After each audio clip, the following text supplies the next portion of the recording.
in this country. I am willing to sacrifice anything, including my presidential ambition, to one term. I am willing to support anybody that I'm not tribal, because when I supported him, I can support someone.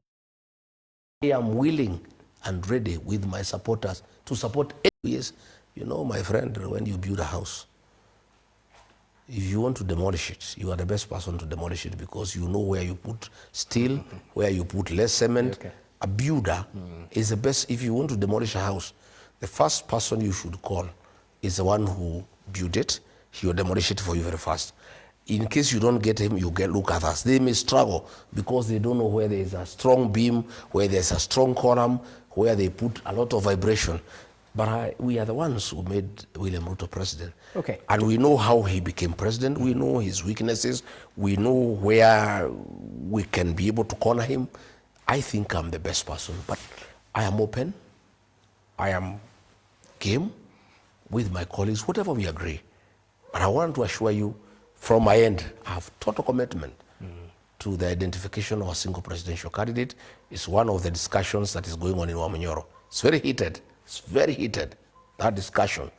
If they are saying it's you, yes, it must be you. I say, okay, what if it's not me? Who we are discussing?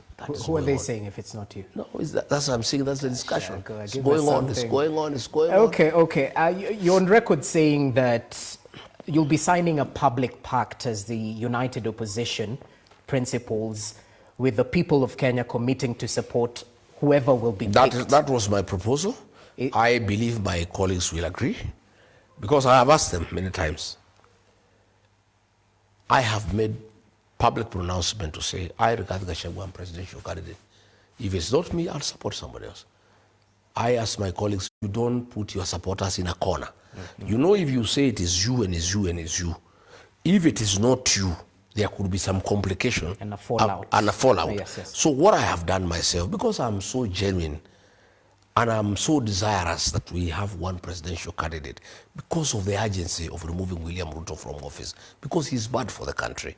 The country is getting finished. The country has been taken over by goons and rogue police officers. So what I have done, I have prepared my supporters, who are in millions, for the eventuality that there is a possibility it is not me, so that if we agree we support somebody else, I carry them along.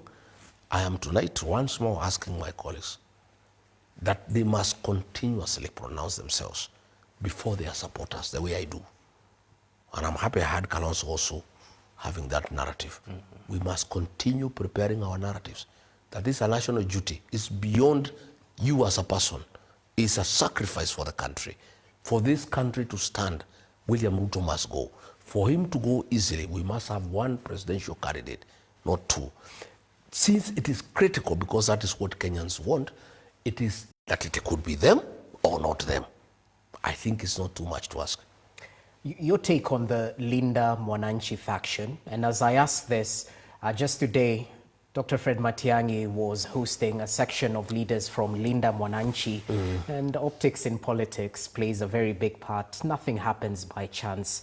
So did you know of this meeting? Give us your take on Linda Mwananchi. Yeah, I was told about it. It's a good meeting. No. I think continuous engagement among people who are like-minded is very healthy. If you look at the guys around me, they are all young.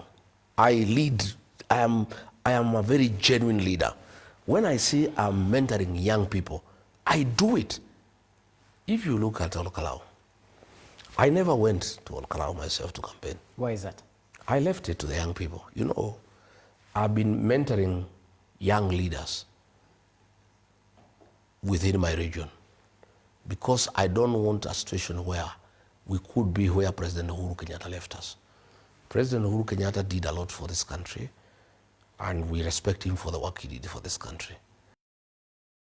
Politics in our region, there was one gap. He did not mentor anybody. By the time he was leaving office, he was taking us to Raila Odinga because we didn't have anybody. I have decided consciously, in consultation with the elders, to prepare the leaders of tomorrow. And if you see why I've succeeded, why DCP is so strong, why we had such a strong showing in Kalau.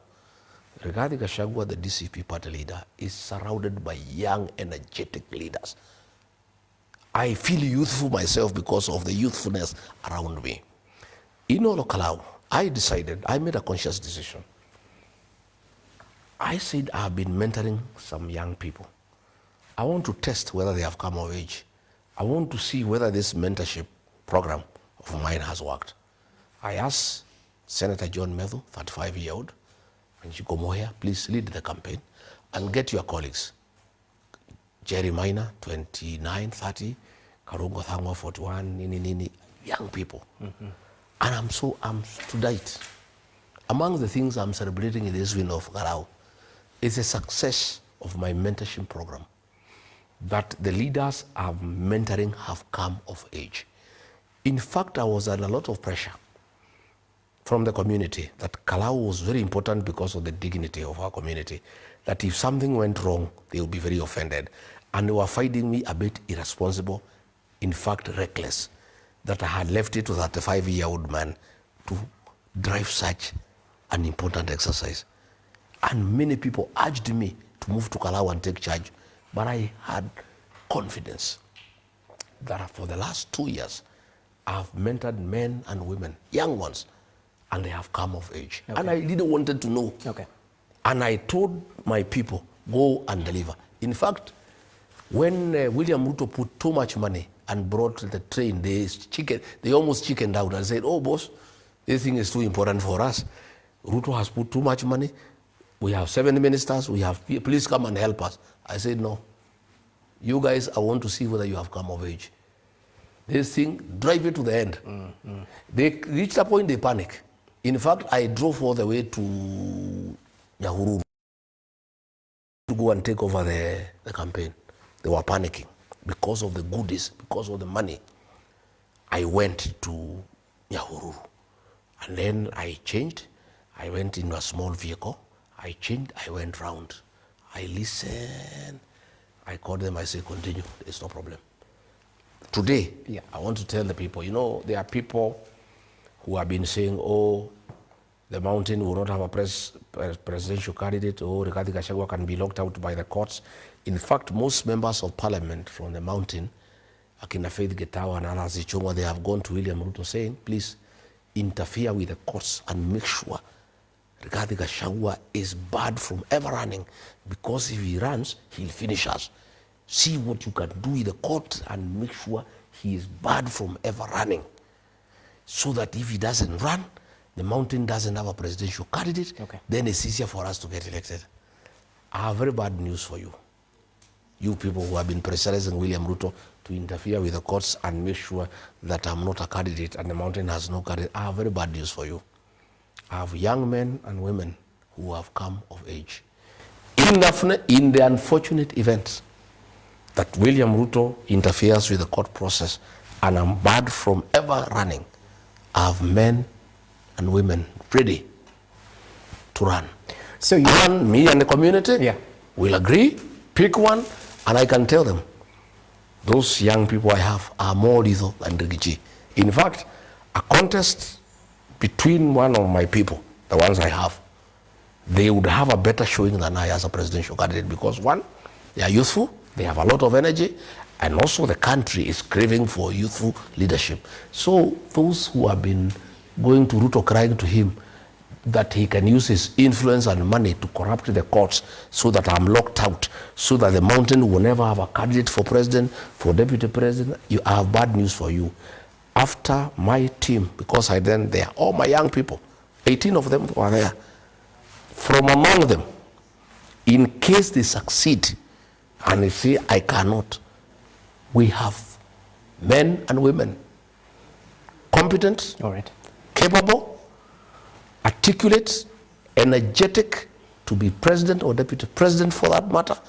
And I'm a very happy leader that my mentorship, my community will never be exposed again.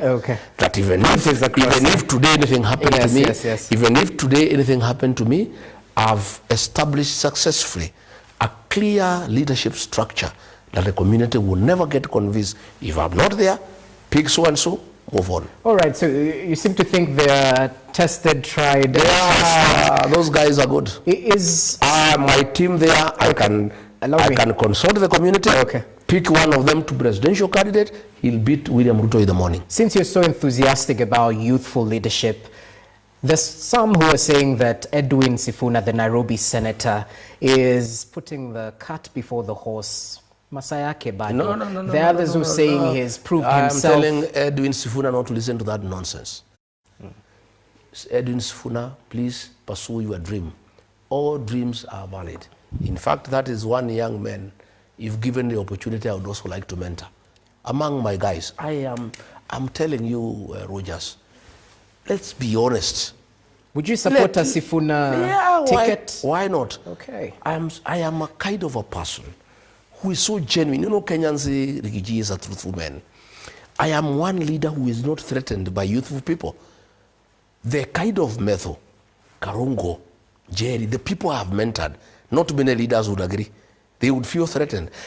Leaving that campaign to my young leaders to take credit shows that Rigathi Gachagua does not feel threatened by young people.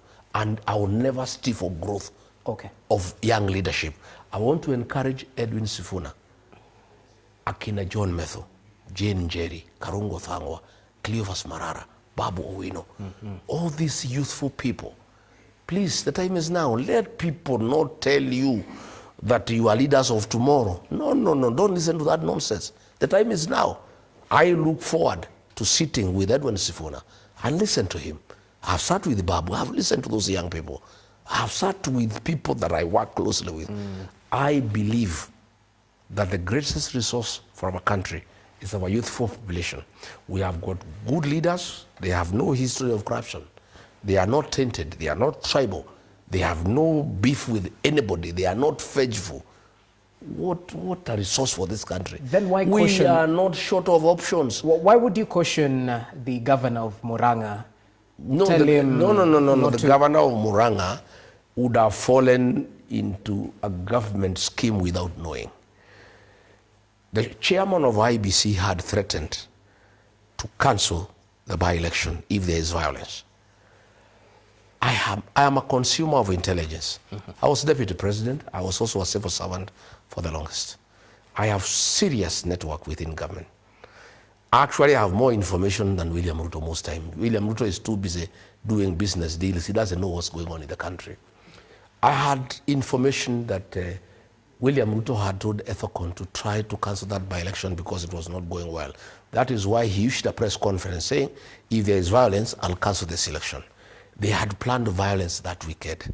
So when Kangata said he'll go to Olkalau, one, we had not invited him, but there's nothing wrong with him coming.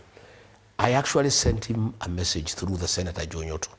I said, tell Kangata that place is very complicated and there are issues that he wouldn't know. For now, let him keep off.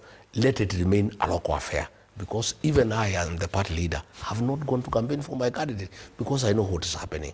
Please let him not go. Okay? So he was told, he said, okay. Then we heard he's still continuing. I sent him again. I said, tell him that it will not augur well if he goes there. There will be violence. Because you know these people have been attacking Leader Mwananchi. So they wanted to attack Leader Mwananchi in Olkalau. Then there is reaction, from the public. Then there are chaos. Then they cancel the by-election. And we didn't want it cancelled because we were winning. Okay. Then they also wanted to abduct John Metho. So I also told him to lessen his movement.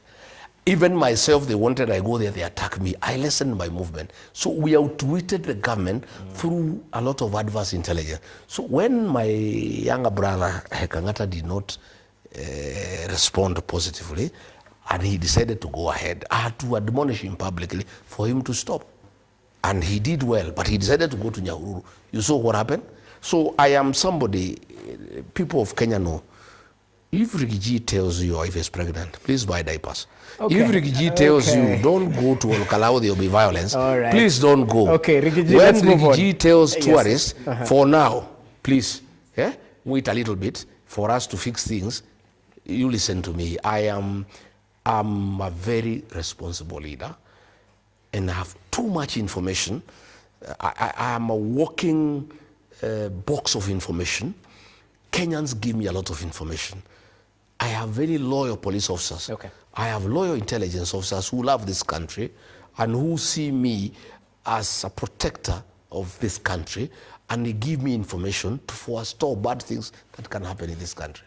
Naturally, out of curiosity, and ask who your intelligence intel comes from, but as a journalist, many. Yeah, I know you don't mention your sources. 75% of the National Intelligence Service is with me. 90% of the National Police Service is with me. The entire civil service is with me. You know, because they are very unhappy. Let me tell you, they are very unhappy about the reading of the payslip. Let me tell you, the civil service, the private sector, all payslip hold school of thought that the first thing we do on assuming office is to restore the dignity of the payslip. You as included. Yeah? Tell me what is happening. When Mukomen had decided to wreak havoc in the mountain,